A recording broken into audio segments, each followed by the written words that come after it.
music is a conduit of something very deep and beautiful. It's something that I can't really describe, but something that I definitely can feel with my favorite music. And with some art.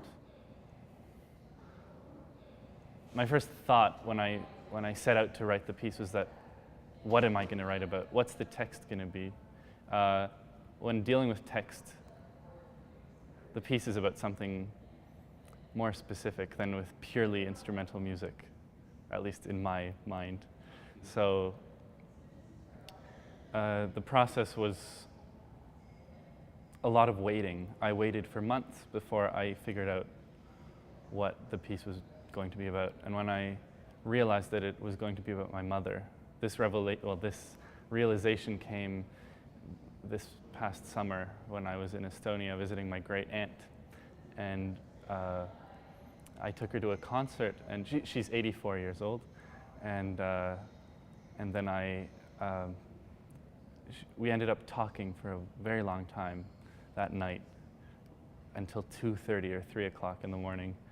And she told me about her experiences with my family, how even during the Soviet times they visited Canada, they visited my family, and they saw how my parents began their life together.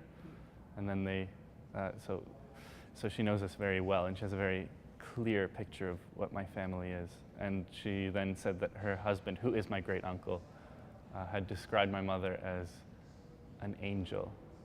And hearing somebody describe your mother as an angel, at least in that situation, which was late at night, it was very mystical, I immediately knew that that was what I was waiting for. So I figured out what the piece was about that moment. It was going to be about, it was going to be dedicated to my mother. And then it was pretty logical that Ave Maria would be the text. That came to me in a week or so, because Ave Maria is one of the most beautiful texts, I think, out there. And it's very universal. It's very well known. It's very loved. It has a very good karma. And it's very historical. So I like to use texts that are not too specific, that are so meaningful that they can speak to people everywhere. So I go to the piano, I think of some material, I improvise, I look for something that sticks with me, so that when I leave the piano and go, away from the piano, then it still is stuck in my head. And that is the test. If it's stuck in my head, then it's good material. And then I start to work at it, and then I just started. And I kept working right until September 1st, even until after that. And then it was done.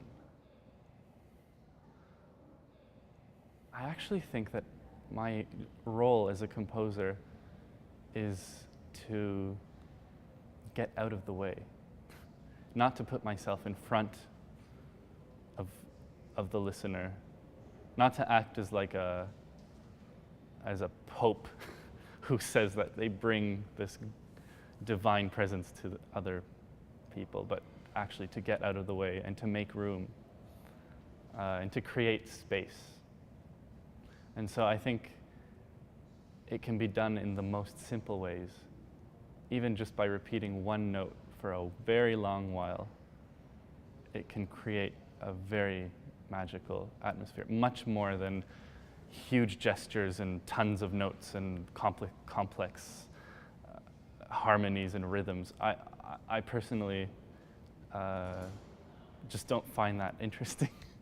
And I'm much more fascinated with how simple elements can create magic.